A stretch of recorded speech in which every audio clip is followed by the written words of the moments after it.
Puji Tuhan, haleluya. Salam sejahtera Bapak Ibu Saudara-saudari yang kasih Tuhan. Selamat tahun baru. Terus alami pembaruan di dalam Tuhan setiap hari. Mari renungkan firman Tuhan menggunakan 365 hari yang mengubahkan. Hari ini pembacaan kita di Markus pasal yang ketiga ayat 4 dan 5. Saya akan membacakan Markus pasal 3 ayat 4 dan 5. Demikian bunyi firman Tuhan. Kemudian katanya kepada mereka, manakah yang diperbolehkan pada hari Sabat? Berbuat baik atau berbuat jahat? Menyelamatkan nyawa orang atau membunuh? Tetapi mereka itu diam saja. Ia berduka cita karena kedegilan mereka. Dan dengan marah, ia memandang sekelilingnya kepada mereka. Lalu ia berkata kepada orang itu, ulurkanlah tanganmu. Dan ia mengulurkannya, maka sembuhlah tangannya itu. Puji Tuhan, Bapak Ibu Saudara yang kasih Tuhan. Renungan firman Tuhan hari ini saya beri tema kedegilan. Dan hari ini kita akan belajar menggunakan OIA, observasi, interpretasi, dan aplikasi. Mari kita mau mengobservasi ayat-ayat yang sudah saya bacakan di dalam Markus 3 ayat 4 sampai yang kelima. Siapakah tokoh-tokoh yang ada di sana? Tuhan Yesus tentunya. Tuhan Yesus yang berkata-kata. Dan yang kedua ada ahli-ahli Taurat, pemimpin-pemimpin agama Yahudi. Tuhan Yesus berkata-kata, bertanya kepada mereka, kepada ahli-ahli Taurat. Dan yang ketiga ada seorang yang sakit, yang mati sebelah tangannya. Dan peristiwa apa yang terjadi? Kalau kita membaca ayat-ayat ini, atau kisah ini kita baca, maka kita akan menemukan di dalam ayat yang saya bacakan tadi, Yesus berduka cita dan marah kepada orang-orang Farisi. Dan juga Yesus menyembuhkan orang yang sakit, yang mati sebelah tangannya itu. Mengapa Tuhan Yesus berduka cita dan marah kepada orang-orang Farisi? Karena kedegilan mereka. Orang-orang Farisi, mereka adalah para pemimpin agama yang seharusnya mereka tahu yang benar. Seharusnya mereka mengerti apa yang diajarkan oleh agama tersebut. Mereka harus mempraktekkan ajaran agama tersebut, yaitu melakukan hal yang benar, melakukan hal yang baik, menolong orang lain, dan sebagainya.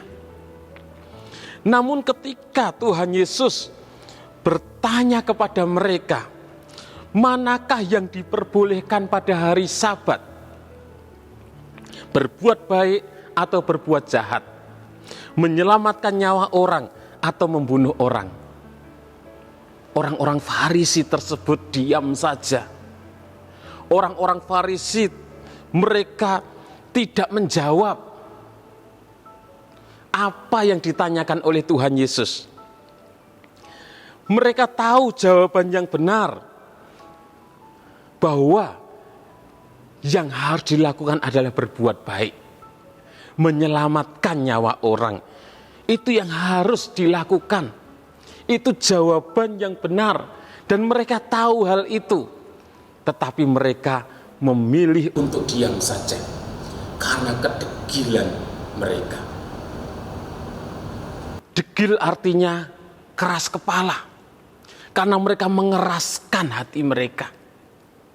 Mereka tahu yang benar, tetapi mereka tidak mau menjawab. Karena kalau mereka menjawab dengan benar, maka mereka tidak dapat menjebak Yesus. Mereka, orang-orang Farisi, tidak dapat mempersalahkan Yesus. Karena ada rasa iri kepada Yesus, ada rasa benci kepada Yesus. Di mana orang-orang yang dulunya banyak mengikuti mereka, mengikuti pemimpin-pemimpin agama Yahudi, mengikuti orang-orang Farisi. Dengan Yesus melayani, ada banyak orang yang akhirnya pindah mengikut Yesus.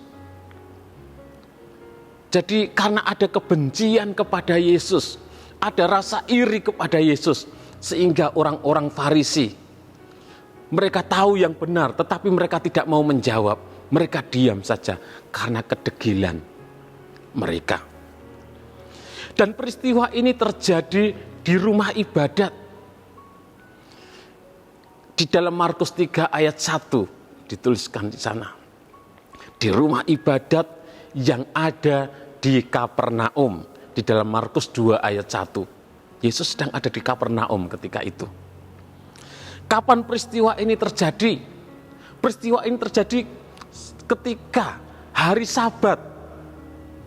Dalam Markus 3 ayat 2 dan ayat 4 yang ditanyakan oleh Tuhan kepada orang-orang Farisi.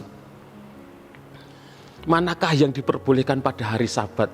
Jadi peristiwa ini terjadi pada hari Sabat.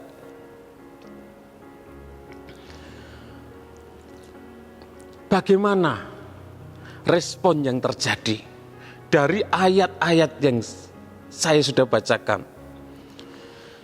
Tuhan Yesus marah. Tuhan Yesus berduka cita dan marah kepada orang-orang Farisi. Dan kemudian Tuhan Yesus menyembuhkan orang yang sakit, orang yang mati sebelah tangannya tersebut. Meskipun saat itu adalah hari Sabat, Tuhan Yesus melakukan hal itu. Untuk apa? Untuk memberikan contoh, untuk mengajar orang-orang Farisi, untuk memberikan teladan bahwa seharusnya pemimpin agama, sebagai pemimpin agama, mereka harus memilih melakukan yang benar. Mereka harus memilih melakukan yang baik. Mereka harus menolong orang. Itu yang harus dilakukan oleh orang-orang Farisi.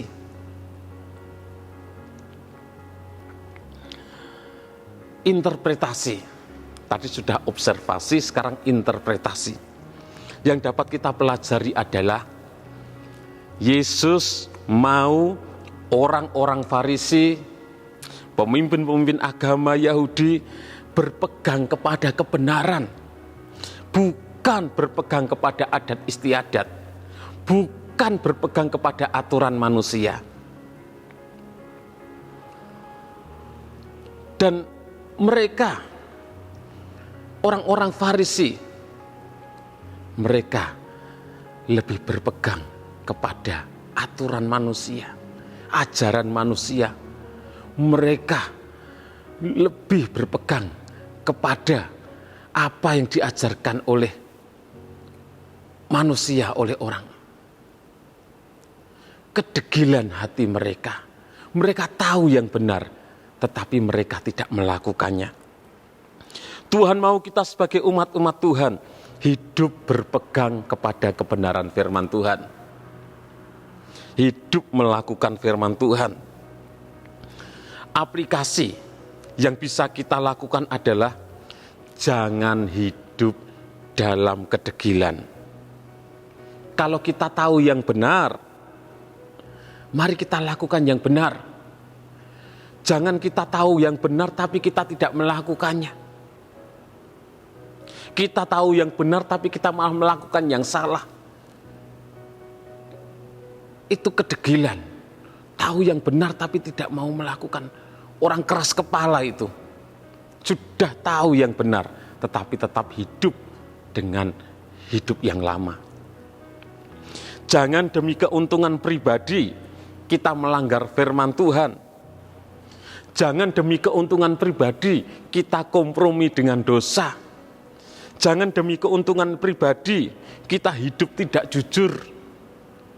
Jangan demi keuntungan pribadi kita korupsi dan lain sebagainya. Dimanapun kita berada, lakukanlah yang baik dan yang benar.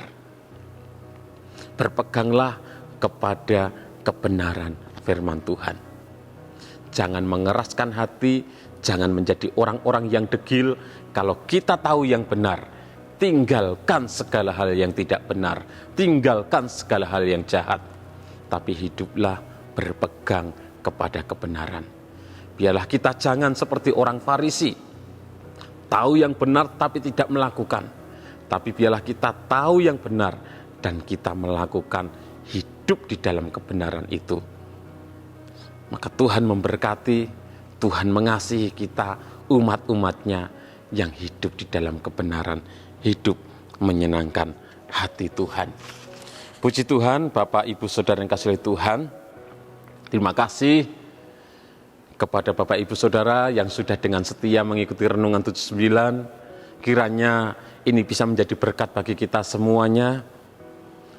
Dan bagi Bapak, Ibu, Saudara yang ingin didoakan dengan pokok doa tertentu, atau bagi Bapak, Ibu, Saudara yang ingin menyampaikan kesaksian, baik kesaksian mujizat kesembuhan, pertolongan Tuhan di dalam masalah keluarga, masalah pekerjaan, dan lain sebagainya, dapat menyalurkan melalui chat WhatsApp di nomor 0813 2742 0088. Mari kita berdoa. Terima kasih Tuhan buat kasih dan kemurahan-Mu. Engkau Allah yang mengasihi kami umat-umat-Mu. Engkau sudah menyelamatkan kami, dan Engkau juga terus membimbing kami untuk kami hidup di dalam kebenaran-Mu Tuhan. Berkati seluruh umat-umat-Mu, berkati kami semuanya Tuhan. Mampukan kami untuk hidup taat kepada firman-Mu, untuk kami terus berpegang kepada kebenaran-Mu, sehingga hidup kami menyenangkan hati-Mu Tuhan. Hidup kami menjadi berkat bagi sesama kami dimanapun kami berada. Beritahukanlah jalan-jalan-Mu kepada kami keluarga GBD El Shaddai Magelang ya Tuhan. Tunjukkanlah itu kepada kami. Bawalah kami berjalan dalam kebenaran-Mu, dan ajarlah kami, sebab Engkaulah Allah yang menyelamatkan kami. Engkau dinantikan sepanjang hari. Di dalam nama Tuhan Yesus Kristus kami berdoa bersyukur. Haleluya. Amin.